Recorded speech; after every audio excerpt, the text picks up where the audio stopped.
I went down the rabbit hole, Dave, and I thought I would help the listeners learn a little bit about some soccer documentaries and or movies that I might recommend watching, some of which I haven't watched myself, having done the research and put a list together. Curious if you've watched any of these. If you have, would you recommend them to any of your friends or people? I have to say, I'm embarrassed to say that, there's all these wonderful Netflix and, documentaries about these teams they've fallen behind the scenes, and I really haven't watched any of them. I don't know why. So I'm going to take these. I have read several of the books. Like I've read Sir Alex Ferguson's Managing My Life, and I read Brian Clough's anyway. Books? What are books? those? I just watch YouTube now. So in terms of player documentaries, I first went with older players, right? So there's one on Johan Cruyff, Football's Greatest is the name of the documentary. Okay. There's an ESPN Films one on George Best called Best by himself. HBO's movie on Maradona, which was only dropped like 3 years ago, 2019. Phenomenal. If you haven't watched that, really incredible documentary on Diego. And Netflix did one on Pelé in 2021, which is pretty solid as well. Okay. So out of those, have you seen any of them? Would you recommend any of those? Or I know you'd probably go with the Johan Cruyff one, I'm betting, though. Oh, well, Johan Cruyff. I mean, Total Football, the Dutch. I mean, as I think I've mentioned on the podcast, if you watch some of those Dutch highlight films, like they have 8-9 guys searching forward, and you're like, if you make fun of us for having 2 in the back, they have 0 in the back. But the thing about Johan Cruyff is he never lost the ball, ever. Right. So they never did it until they got the ball to him. They were like, okay, he's got the ball. Now everybody go forward. It's pretty amazing to watch. You're like, is anybody going to stay back? Well, that's why the Maradona documentary is incredible, because they didn't put up with that in Italy. If you held the ball for long, you were going to get your ankles broken, which I think Diego did in Barcelona the first year he played there. Really, there's a really World Cup photo of him in the 86 World Cup. He's tying his shoe, right? His shoelace came undone. He's tying his shoe, and the guy who's man marking him is standing over him like this, looking down like, I don't care if you're tying your shoe. My coach told me not to leave you. and it's totally off the ball. Like, you would think, okay, the guy's tying the shoe. Why don't you go back and help defend? No. Yeah. I'm like, I'm going to stay here. So the other documentaries on players who are currently playing, and I've only seen one of them, actually. Okay. The story of Zlatan Ibrahimovic is one. Carmen jumped off the page. Have you seen the YouTube where Zlatan plays the you remember the movie Big? Oh, yeah. Where he goes to the fortune teller? Yeah, there was Jimmy Kimmel or yes, whatever. Have you seen Zlatan the fortune teller, where he's like, if you haven't checked that out, dear podcast listeners, YouTube Zlatan Ibrahimovic, the fortune teller, on Jimmy Kimmel, where he plays the role from Big, where you go and you put your quarters in, he tells your future. It's hilarious. I mean, absolutely hilarious. So then there's 3 others on the big players: Ronaldo, Messi, and Neymar, that I haven't seen. I don't know that I have the stomach to watch those. Especially the Neymar. Do they Ronaldo talk one. about who's going to take the penalty? But I'll have links in the YouTube posts for all of these. Okay. Team documentaries. Found some really good ones. The one that I would recommend is on the New York Cosmos. It was done in 2006. It's called Once in a Lifetime: The Extraordinary Story of the New York Cosmos. Have you seen that? No. I did watch Abby Wambach,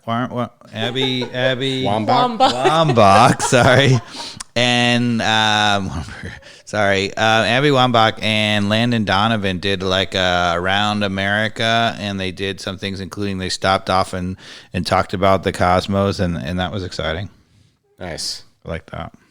So the other ones, I know you've seen Class of '92 on Manchester United. There's also another one. I think I have that on VHS. The original one? Yeah. Yeah. You know, for a while, oh, God bless, I'm almost hesitant to admit that.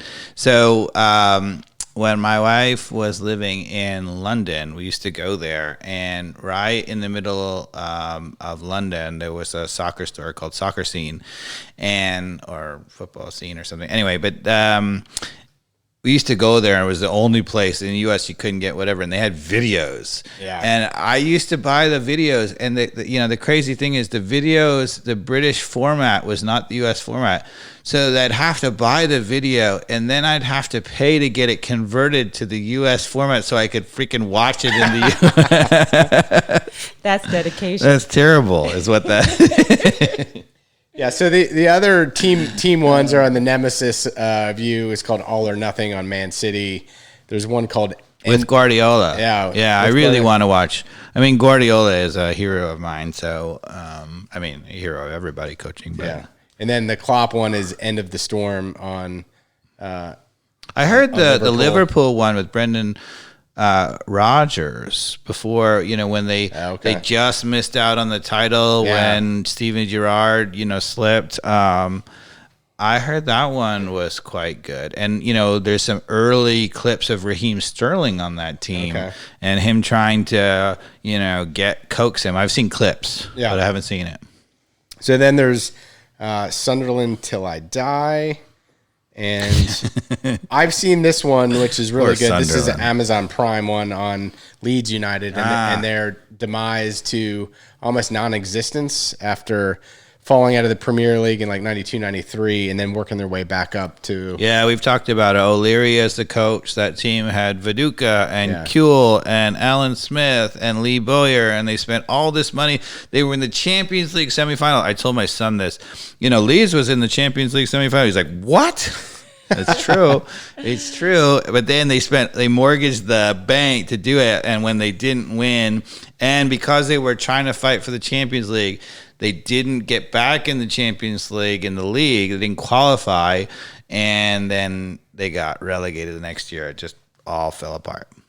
The Take Us Home documentary is on Amazon Prime. It's actually narrated by Russell Crowe. So if you're a fan of Russell Crowe, he's got that awesome voice as you go through. I think it's like a 3-part series. Yeah. What and else? you and I have watched a couple of Copa90s.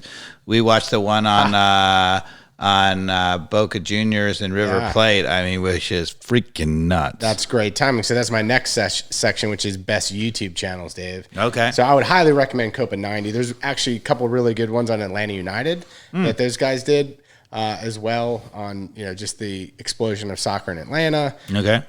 There's ESPN FC. I watch that a ton for my EPL fix. There's Tifo Football. If you're a big U.S. men's national team fan, there's this guy who does a show called the Yank Report. I quite like him. And then there's this amazing show about Atlanta United called ATLONFIRE.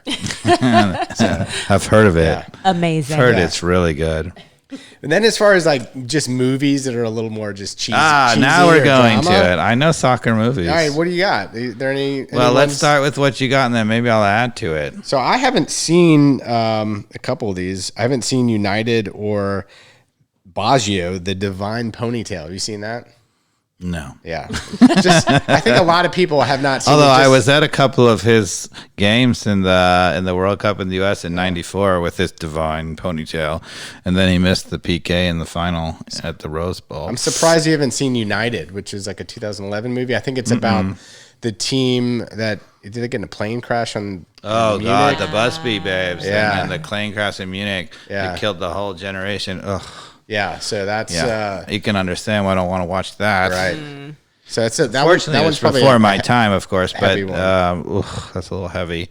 There's also, I think, there's a documentary about the Liverpool disaster where there was the crush on the fans, and that's when they put in on the rules. So for those who don't know, in Europe, they used to have just terraces, which are just basically the stands without the seats, and so they're just steps, and so you were just in a section, and what would happen, the crowd would get riled up. And I actually was in a stadium like this before they had this rule, and it was so crazy. So the crowd would get riled up, and get fired up, a goal would happen or whatever, and people were lighting off flares in the stands, but then the crowd would surge, and you would have to go down 5 steps and up 5 steps during the surge. And I was young, so no problem. But if you fall in that moment, the chances of you getting trampled are high. Yeah, I can't remember in the 80s when, and it wasn't the Liverpool, maybe there was one in Liverpool because I know there was quite a few incidents, but there was a big one that happened in another club, and man, people forget that in order to prevent because they had the big fences from running on the field, they had a metal fence in front of the stands so that you couldn't pile onto the field. And so what happened in Liverpool is people got excited and were basically excited, and the crowd surged, and the people died getting crushed up against the fence. So I know it happened. The big one is, and there's still controversy and lawsuits about it today. It wasn't Liverpool, it's another club. It's just not coming to my brain. And it was super tragic. And I think there was one in Turkey. I think. Okay, there's one either in Fenerbahce or one of those clubs. So we're trying to end on a light note, but I can end on a light note. Okay, what you got? I got movies that you don't have on here. Oh, yeah. So I also have Goal, which is like the Miggy Amaron story of a player that goes to England. That's a fun one to watch. Victory, we've talked about on this, Stallone as a goalkeeper. Sylvester Stallone as a goalkeeper. You know who? Michael Caine's in that movie. Yeah, it's highly, it's actually... And Pele as himself. Yeah, it's amazing. It's got everything, people. It starts in the Holocaust, which is a little weird, but then they... soccer their way out of the camp. They do, man. It's amazing.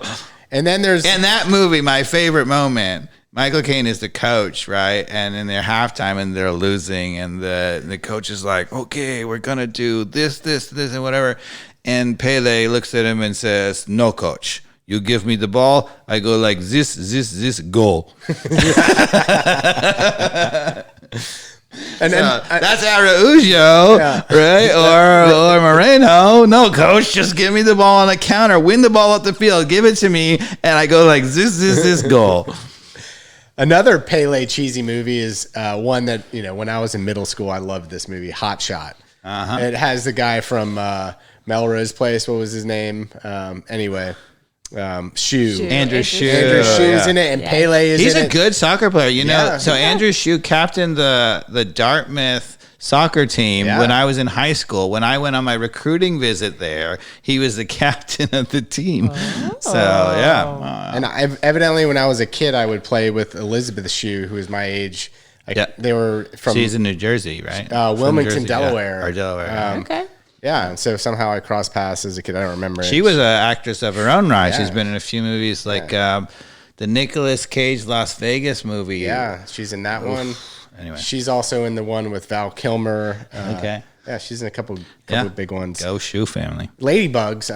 Rodney Dangerfield. Come on. Yeah. But what else you got? I got two. You don't have what I think are the two best soccer movies of all time. I missed them. Two. So one is I don't know if you call it the best. So the movie's called Mean Machine. Oh, you mentioned this before. And it's a remake. So Guy Ritchie, who was married to Madonna at one point, right? Is that true, Carmen? Yes, correct. Okay. So he's a filmmaker in England. And so you've heard of the movie The Longest Yard. Yes. So it's a prison football movie. So he remade The Longest Yard as a soccer movie. Yes. Prison movie also. It's not a good soccer movie unless it's set in prison. and like Victory. And so Vinnie Jones. Do you know who Vinnie Jones is? No. So Vinnie Jones is an English defender, and he's most famous for the photo. So he was marking Paul Gascoigne, who, God bless, until his alcohol problems, was one of the greatest footballers you've ever seen. And he's marking him, and there was a very famous photo that Vinnie Jones got in trouble for because he's supposed to be marking him, and he's grabbed his privates and is twisting them. Oh, God. And they got a photo of it. It wasn't called, there was no VAR. So that was quite legal. But anyway, that was what he was known for in his soccer playing career. But afterwards, he went on to a very successful film career, and he's been in all the Guy Ritchie movies like Lock, Stock, and Two Smoking Barrels or some things. And anyway, he's the star of Mean Machine. He gets imprisoned, and he decides to play a soccer game against the guards. Yeah. You know, and Mean Machine is what he's called. And the highlight of that movie, you got to stick to it to the end. No, don't. No, but the it. highlight of the movie is the game at the end, which of course happens. And the two commentators who are calling the game, God bless, they are hilarious. Is it Jason Bateman as Cotton? It's better. It's better than ESPN 8 The O Show in Dodgeball. I like the reference, but it's better than that. It is hilarious. And I had to go back and listen a few times to get all of the things that they got. Is hilarious. So I'm going to get a trailer link for that. I'm going to put it in the YouTube description. So that's one. Yeah, because Jason Russell agrees with you all about Mean Machine. Oh, he's ahead of you with Vinnie Jones and everything. Vinnie Jones, yeah.